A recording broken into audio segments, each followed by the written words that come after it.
Oke, untuk video kali ini kita akan belajar berkaitan dengan sejarah KSSM tingkatan 4 bab 1 yaitu warisan negara bangsa.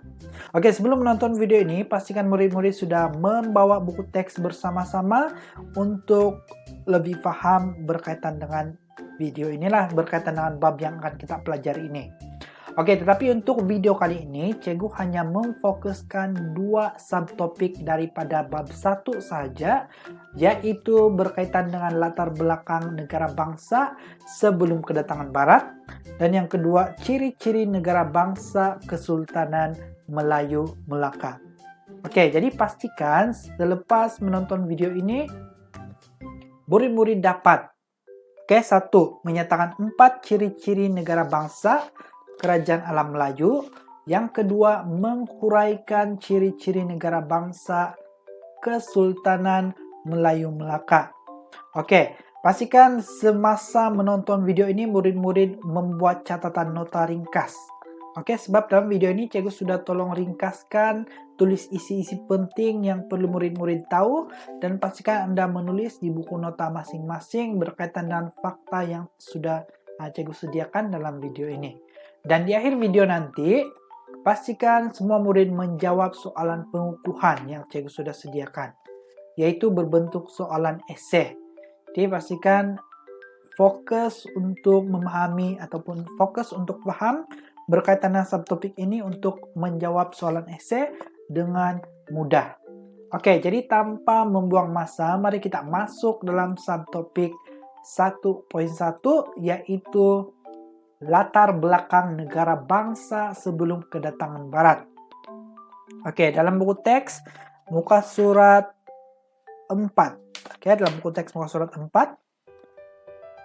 Oke, latar belakang negara bangsa. Sebelum itu kita mesti tahu maksud negara bangsa.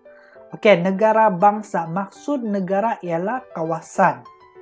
Sebuah kawasan, bangsa merupakan jumlah orang yang tinggal di kawasan tersebut. Jadi maksudnya di sini negara bangsa ialah sesuatu kawasan yang didiami oleh sejumlah orang yang ramai.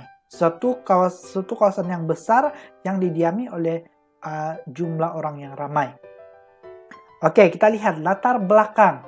Kemunculan dan kemasyhuran Kerajaan Alam Melayu membuktikan asas negara bangsa telah bermula sebelum kedatangan Barat. Maksudnya di sini, sebelum Barat datang menjajah di kawasan kita, sudah ada asas negara bangsa di Alam Melayu pada masa tersebut. Oke, jadi kita akan belajar tentang ciri-ciri negara bangsa Kerajaan Alam Melayu. Oke, dalam buku teks muka surat 4, kita lihat ada 4 ciri penting. 4 ciri penting yang perlu kita tahu tentang Alam Melayu. Oke, negara bangsa Alam Melayu. Pertama, dia ada raja. Apa kepentingan raja? Apa tugas raja? Raja menjadi tonggak utama kerajaan ataupun menjadi pemerintah sesebuah kerajaan.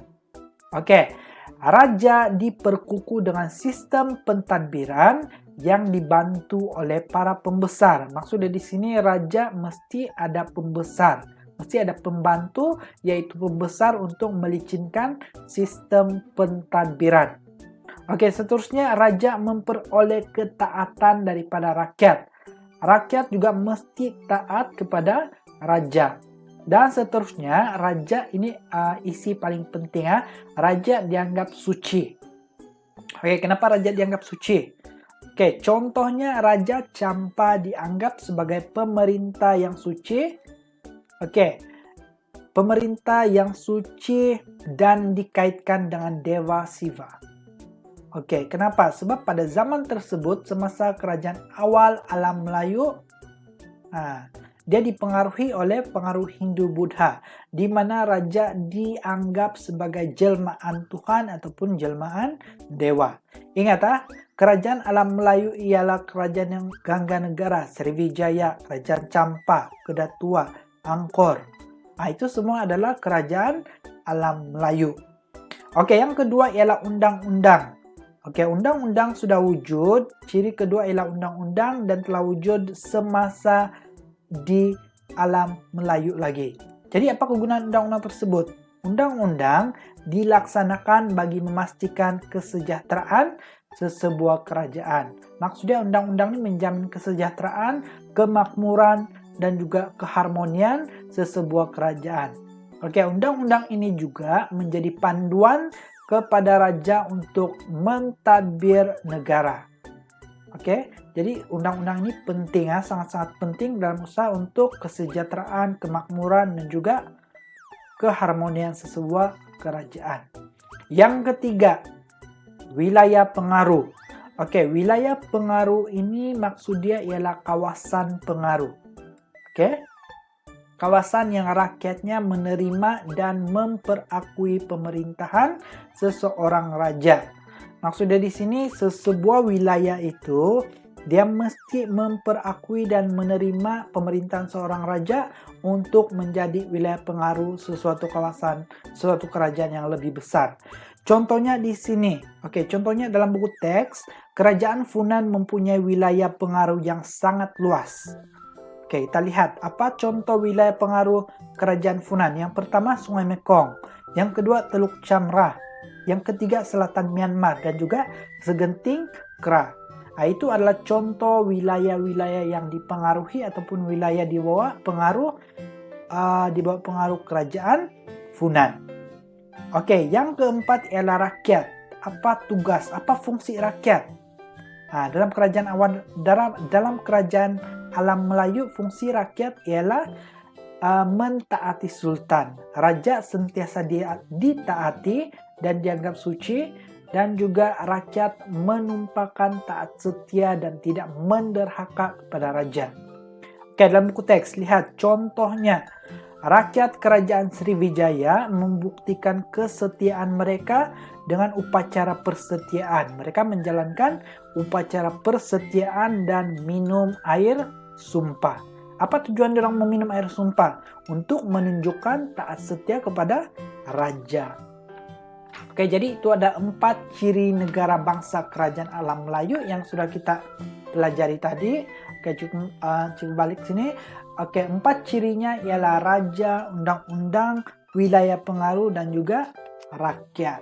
Oke, habis untuk subtopik 1.1, kita masuk subtopik 1.2.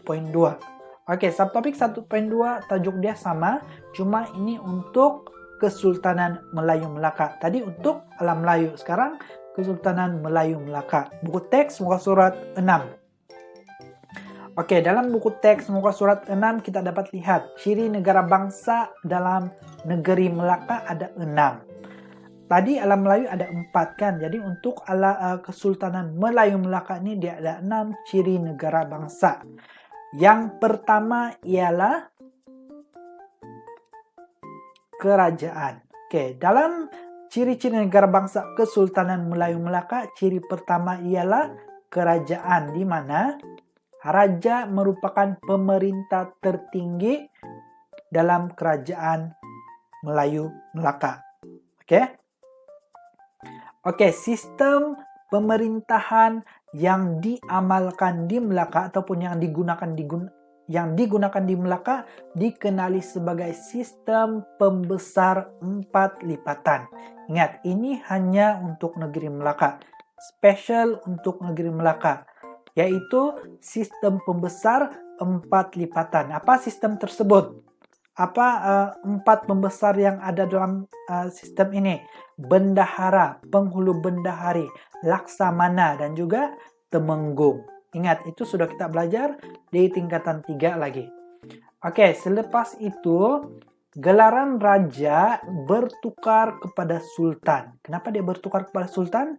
Selepas kedatangan pengaruh agama Islam. Oke, sebelum Islam dikenali sebagai raja, tapi selepas Islam raja dikenali sebagai sultan, tetapi masih menjalankan fungsi yang sama, yaitu menjadi ketua ataupun menjadi pemerintah tertinggi dalam sebuah kerajaan. Oke, yang seterusnya ialah rakyat. Oke, rakyat. Apa tugas rakyat dalam Kesultanan Melayu Melaka? Pertama, mesti menjalankan ataupun mesti taat setia kepada sultan. Ingat, rakyat ini tugasnya untuk taat kepada sultan saja. Yang kedua, mengakui kekuasaan sultan. Disebabkan sultan menjaga kesejahteraan rakyat, jadi rakyat mesti membalas dengan mengakui kekuasaan sultan. Oke, kita lihat gambar di sebelah. Rakyat juga dikenali sebagai golongan diperintah, manakala sultan dan pembesar dikenali sebagai golongan yang diperintah. Oke, yang seterusnya ialah kedaulatan. Oke, apa maksud kedaulatan? Dalam buku teks muka surat 6, kekuasaan tertinggi seseorang sultan. Lambang kekuasaan tertinggi seseorang sultan. Jadi maksudnya di sini sultan dia mempunyai kuasa yang paling tinggi. Kalau di Malaysia contohnya kita selalu panggil ataupun dengar daulat tuanku. Daulat tuanku kita mengakui bahwa raja mempunyai kekuasaan yang tertinggi. Oke, hak mutlak sultan untuk mengawal rakyat dan wilayah. Disebabkan sultan mempunyai kekuasaan tertinggi, jadi sultan mempunyai kuasa mutlak untuk mengawal rakyat dan wilayahnya tanpa campur tangan kerajaan lain. Yang ketiga, lepas itu poin yang keempat, ciri yang keempat ialah wilayah pengaruh. Tadi dalam kerajaan alam Melayu pun ada wilayah pengaruh. Sekarang pun ada wilayah pengaruh. Oke, kawasan pemerintahan raja yang diterima dan diakui oleh rakyat. Itu maksud wilayah pengaruh.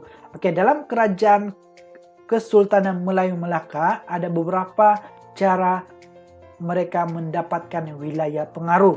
Contohnya ada 3 cara, yaitu pertama penaklukan, naungan, dan juga perkawinan.